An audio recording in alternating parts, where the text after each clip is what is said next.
And it's something that I've heard Mr. Buffett say when he speaks at universities, and it seems like really the right message. He says if there's only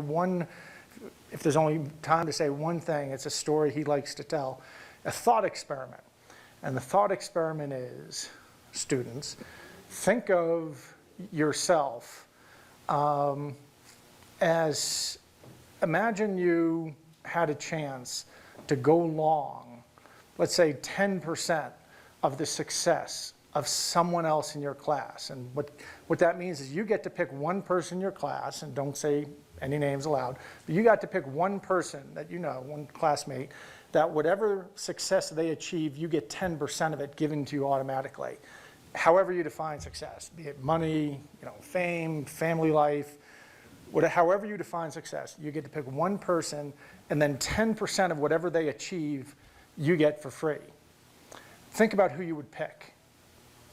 And typically, hopefully, if you understand the way the world works, you're not necessarily going to pick the smartest person you know. You're going to pick somebody who has a certain set of characteristics, like simple things. They show up on time. When they're on a team, they do their part of the teamwork and more. We would say a stand-up guy. It's a stand-up guy, although it might well be a stand-up gal.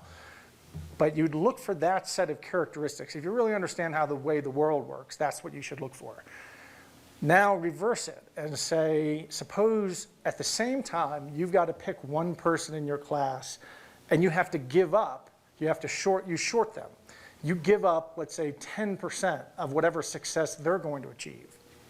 And you have to give that up. So you're going to pick somebody that you are betting against, basically. And who would you pick? And now really don't shout out any names. If you had to pick one person, the set of attributes you should probably look for is just the opposite set of attributes, which is that they're sort of what I would call a squirrely person. They don't do what they say they're going to do. They spin, they lie, they're political. You can't count on them. You know the kind of person I'm thinking of. Well, Buffett's point in this thought experiment is you're still at an age where you can decide which attributes you're going to have. No one can decide to be 7 feet tall and dunk basketballs and such, but you can decide which of those sets of attributes you're going to have.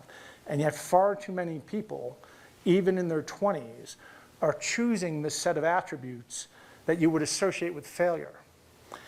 Blaise Pascal said, the French philosopher said, the chains of habit are too light to be felt until they are too heavy to be broken. Meaning the habits that you're choosing to have now are the habits that are going to stick with you your whole life. And it's kind of natural as a student to think, well, we get to live this way now, and then later I'm going to go up and do this stuff. It really doesn't work that way. The habits that you're forming now are the chains that are going to bond you the rest of your life. So why not choose the habits that you know from that thought experiment are the ones that you would associate with success? And far too many people sort of know that at some conscious level, but in their student years, they're choosing the habits that are not going to generate success.